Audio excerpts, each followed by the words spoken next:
Hello friend, welcome to my YouTube channel Unique Maths EduSuffer to all of you friend. Today हम discuss करेंगे constable paper solution 2025 की exam 15 जून 2025 पे हुई थी। उसका मैथ्स एंड रीजनिंग का जो पार्ट है वो हम सोल्व करेंगे। सो गाइस, उसके पहले बात करें पेपर के, तो पेपर का लेवल था वो मॉडरेट लेवल का पेपर था कंपेयर टू पीएसआई की कंपैरिजन में थोड़ा लेवल वाला पेपर था, but maths and reasoning moderate था।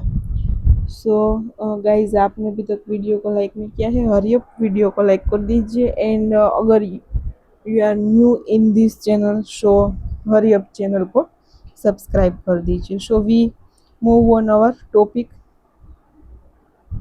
Solve first question, part A. Reasoning का क्वेश्चन है, वेरी इजी है कि एक व्यक्ति 5 કિલોમીટર ઉત્તર તરફ ચાલે છે। કોઈ વ્યક્તિ ઉત્તર દિશામાં 5 કિલોમીટર ચાલે છે, પછી જમણી બાજુ વળીને 3 કિલોમીટર ચાલે છે, પછી તે ફરીથી જમણી બાજુ વળી અને 5 કિલોમીટર ચાલે છે। તો તે શરૂઆતનું બિંદુ, એટલે આ બિંદુ શરૂઆતનું બિંદુ છે, શરૂઆતનું બિંદુથી કઈ દિશામાં ને કેટલા કિલોમીટર દૂર છે? તો આ જે છે એ લાસ્ટ પોઈન્ટ છે ને આ જે છે ઇનિશિયલ પોઈન્ટ છે। લાસ્ટ પોઈન્ટથી ઇનિશિયલ પોઈન્ટનું અંતર 3 કિલોમીટર અને ડાયરેક્શન જે છે એ પૂર્વ દિશા થશે। પૂર્વ દિશામાં 3 કિલોમીટર, એટલે આપણો આન્સર થશે ઓપ્શન એ।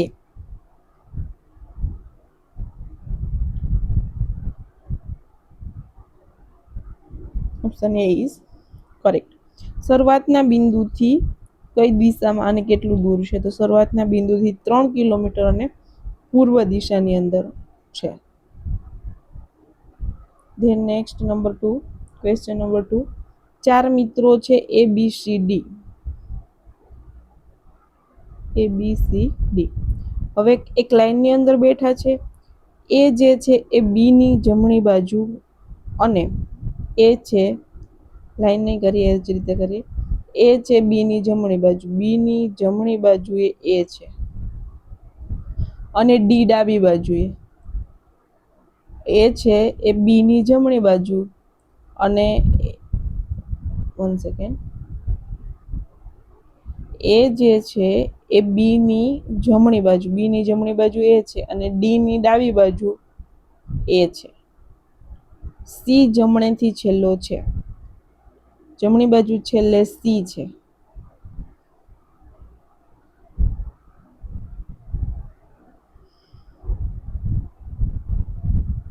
એ છે એ બી ની જમણી બાજુ છે અને ડી ની ડાબી બાજુએ એ છે અને સી જમણી બાજુથી છેલ્લો છે।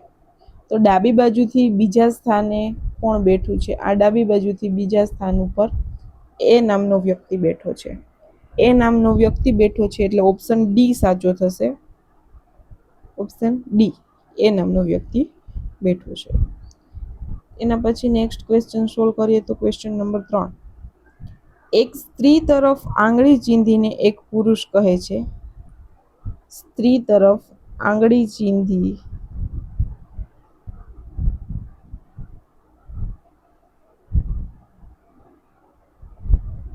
અને પુરુષ કહે છે કે તે સ્ત્રી, આ જે સ્ત્રી છે એ મારી દાદીના એકમાત્ર દીકરાની દીકરી છે।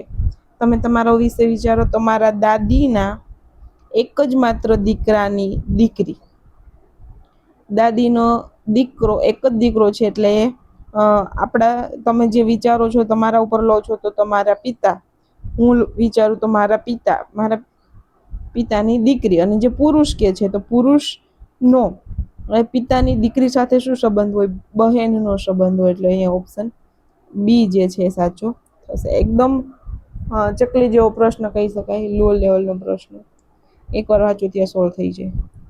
તે નેક્સ્ટ નંબર 4 ક્વેશ્ચન। આપેલી શ્રેણીમાં પ્રશ્નાર્થ ચિહ્નને સ્થાને કયો વિકલ્પ આવશે?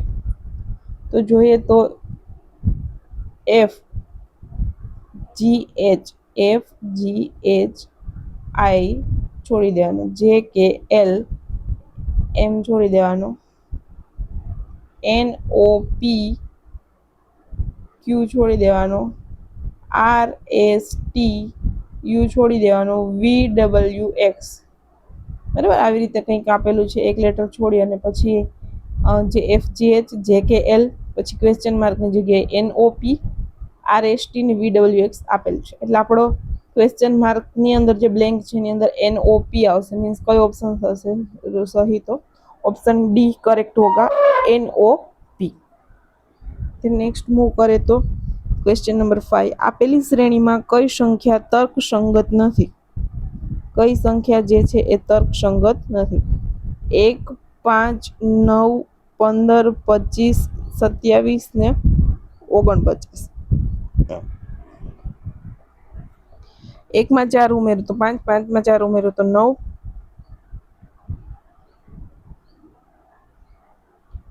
ઓકે. પછી 9 માં 6 ઉમેર્યા તો 25, 15, 15 માં 10 ઉમેર્યું તો 25, 25 માં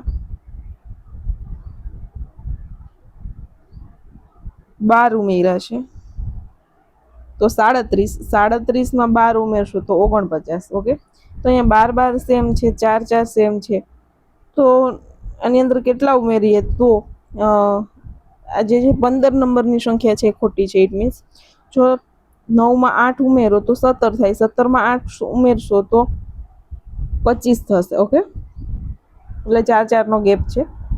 તો કઈ સંખ્યા ખોટી છે તર્કસંગત રીતે એ શોધવાનું છે. તો એ સંખ્યા છે 15. ઇટ મીન્સ ઓપ્શન સી જે છે કરેક્ટ થશે. 15 નંબરની સંખ્યા જે છે એ આપણી શ્રેણીમાં ખોટી મૂકેલ છે. તેનું નેક્સ્ટ ક્વેશ્ચન નંબર 59, એક રકમ આપી છે 12.5% વાર્ષિક દરે 2 વર્ષના ચક્રવૃદ્ધિ વ્યાજ અને સાદા વ્યાજનો તફાવત આપેલો છે, તો એ રકમ કેટલી હશે? 12.5%ના દરથી આગળ વધવાનું છે. ચક્રવૃદ્ધિ વ્યાજ અને સાદા વ્યાજનો તફાવત આપી દીધો છે 781. આ ક્વેશ્ચન આપણે નેક્સ્ટ વિડીયોની અંદર કરીશું. 2 પાર્ટ કરીશું કોન્સ્ટેબલના મેથ્સ અને રીઝનિંગ રિલેટેડ.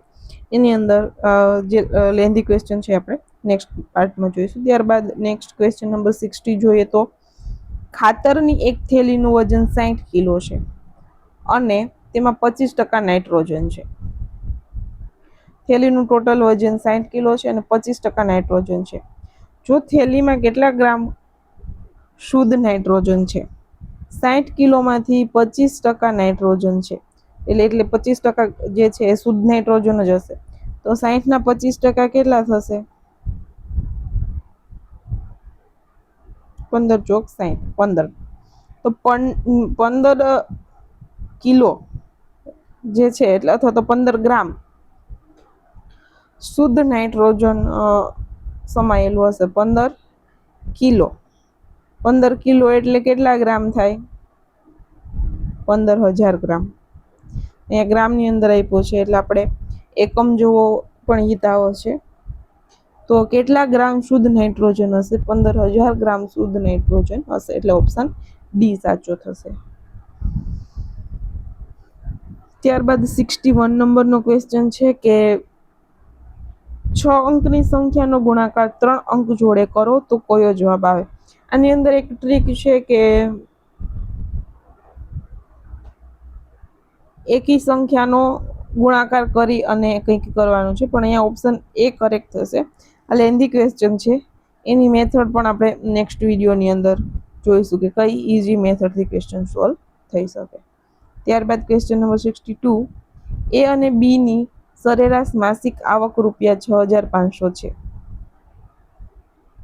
બી અને સી ની સરેરાશ વાર્ષિક આવક 7,250 છે. તે નેક્સ્ટ વાત કરે તો એ અને સી ની સરેરાશ માસિક આવક 7,550 છે. ત્રણેયનો સરવાળો કરીએ તો a plus B plus C 2 time થશે.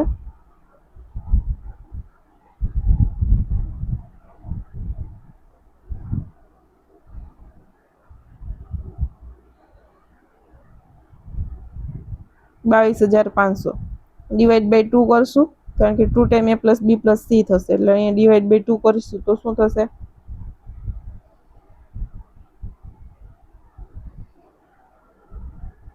અહીંયા 22,000 જ આવશે.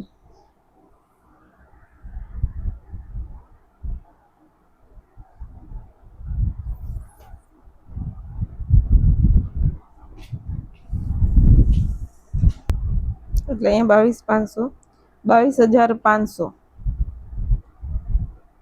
ડિવાઈડ બાય 2 એટલે 11,250. Okay, ત્રણેયનો difference. એની માસિક આવક જોઈએ છીએ તો એ પ્લસ બી પ્લસ સી માંથી આપણે બી પ્લસ સી વાળું જે છે એની સરેરાશ માસિક આવક 7,250 બાદ કરીશું તો શું મળશે?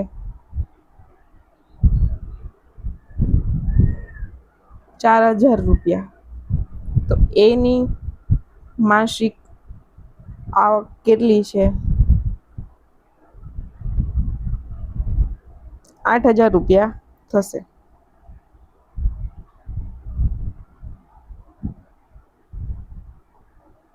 Option D.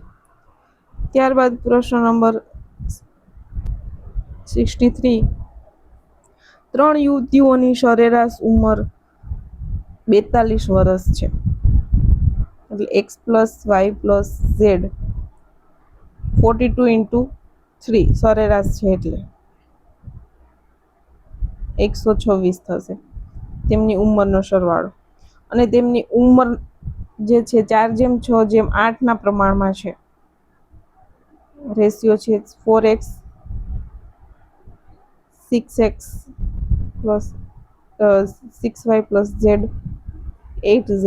તો સૌથી નાની યુવતીની ઉંમર શું છે એવું આપણે કહેવાનું છે.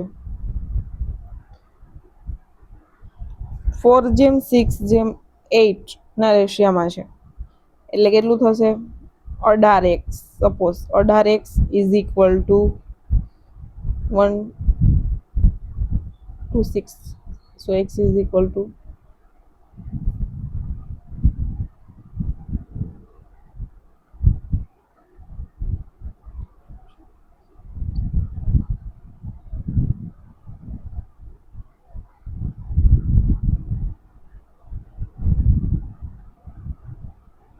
7. x is equal to 7 થશે. Okay, so we get 7. 7 4s are 28. 7 6s are 42. 56.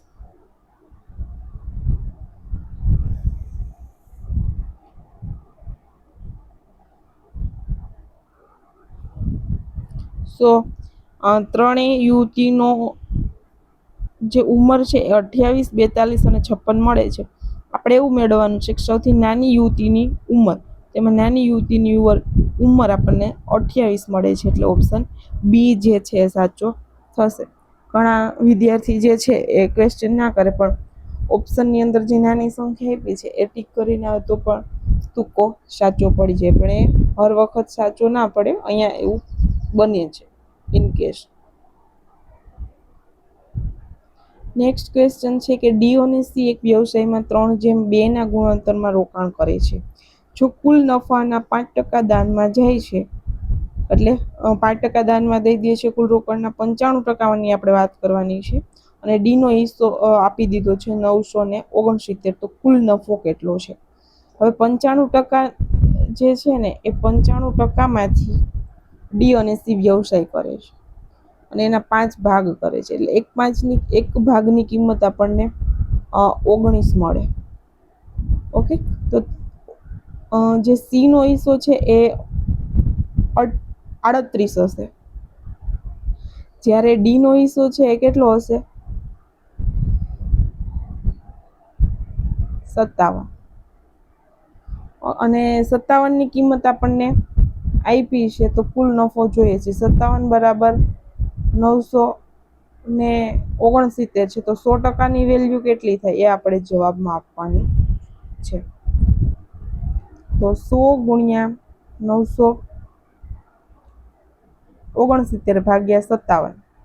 57 સત્તા કરશો ને ગુણ્યા 3 ગુણ્યા 7 એટલે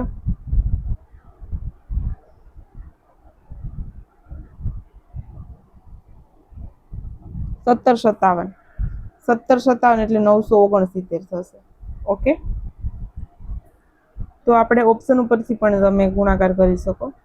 1700 કુલ નફો કેટલો મળે છે? 1700, એટલે ઓપ્શન સી સાચો થશે. ત્યારબાદ નેક્સ્ટ ક્વેશ્ચન નંબર 65 કે એક કાકાએ તેના ભત્રીજાને કહ્યું કે તારા જન્મ સમયે હું તારી વર્તમાન ઉંમર જેટલો હતો. એટલે સપોઝ કે ભત્રીજાની વર્તમાન ઉંમર x વર્ષ છે, તો કાકાની વર્તમાન ઉંમર કેટલી થઈ જાય? 2x, કારણ કે તેના જન્મ સમયે તે તેની ઉંમર જેટલો હતો તે અત્યારે ડબલ ઉંમરનો થઈ ગયો હોય. જો કાકાની ઉંમર અત્યારે 40 છે, એટલે કાકાની 40 હોય તો ભત્રીજાની ઉંમર 20 વર્ષ હોય. તો 5 વર્ષ પહેલા ભત્રીજાની ઉંમર કેટલી થાય? હાલ 20 હોય તો 5 વર્ષ પહેલા ભત્રીજાની ઉંમર 15 વર્ષ હોય. એટલે અહીંયા જે ઓપ્શન ए જે છે એ સાચો થશે. ओके सो गाइज अभी रीजनिंग एंड मैथ्स के जो कांस्टेबल का पेपर का क्वेश्चन है वो रिमेनिंग है, वो हम नेक्स्ट वीडियो में सॉल्व करेंगे. अभी तक हम यहाँ पे स्टॉप करते हैं. क्वेश्चन है बट वीडियो जो है वो लेंथी हो रहा है. सो हरी अप गाइज, आपने वीडियो को लाइक नहीं किया है, वीडियो को लाइक कर दीजिए, चैनल को सब्सक्राइब कर दीजिए. हम नेक्स्ट जो कांस्टेबल का रिमेनिंग पेपर है उसके सॉल्यूशन में मिलेंगे. So again and again says that video को लाइक कर दीजिए, चैनल को सब्सक्राइब कर दीजिए.